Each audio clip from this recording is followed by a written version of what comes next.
बहुत समय पहले एक गांव में एक साधु रहता था जो भगवान पर बहुत भरोसा रखता था। एक बार वह साधु पेड़ के नीचे बैठा था और ईश्वर को याद कर रहा था, तो अचानक वहां बाढ़ आ गई। चारों तरफ पानी ही पानी आ गया। सब लोग अपने आप को बचाने के लिए ऊपर पहाड़ की तरफ भागने लगे।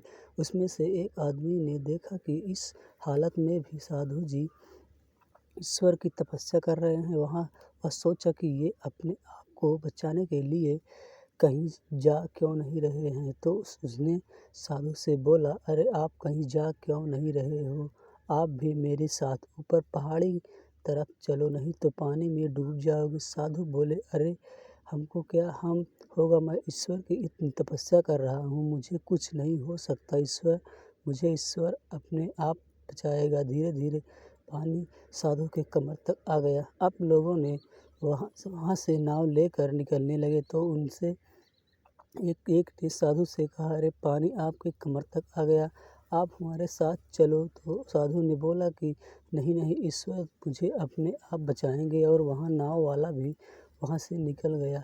कुछ देर बाद पानी इतना बढ़ गया कि साधु के सर तक पहुँच गया और अब लोगों को बचाने के लिए हेलीकॉप्टर लाने लगे। एक हेलीकॉप्टर साधु के पास आया, जो कि आखिरी हेलीकॉप्टर था। साधु के पास रस्सी फेंकी और बोला, इसे पकड़ लो और ऊपर आ जाओ, नहीं आप डूब जाओगे। यहाँ आखिरी हेलीकॉप्टर है और आपके पास दूसरा कोई रास्ता नहीं है बचने के लिए। साधु ने कहा, यह रस्सी वापस ऊपर खींच लो और आप लोग चले जाओ। मुझे ईश्वर के ऊपर विश्वास है, वहाँ मुझे बचा लेगा। काफ़ी ऊपर पानी आ गया, पेड़ डूब गया और साधु की भी डूबने से मौत हो गई। मरने के बाद साधु ईश्वर के पास गया और बोला, हे ईश्वर, मैंने पूरी ज़िंदगी आपकी तपस्या की, मेरा सारा जीवन आपकी आराधना करने में लगा दिया, फिर भी इतने विश्वास के साथ इंतज़ार किया कि तुम मुझे बचाने आओगे, लेकिन वहाँ मेरी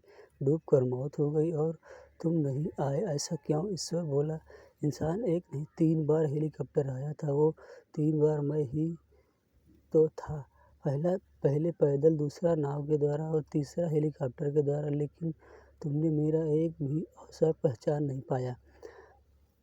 किसका इंतज़ार कर रहा था? इस तरह से ज़िंदगी में हमें ऊपर वाला बहुत से अवसर देता रहता है, लेकिन हम सब उस मौके को ठुकरा कर पता नहीं किस चीज़ का इंतज़ार कर रहे होते हैं कि वो होगा तभी मैं करूँगा। और इस बात पर खड़े रहने से एक व्यक्ति के वो मौका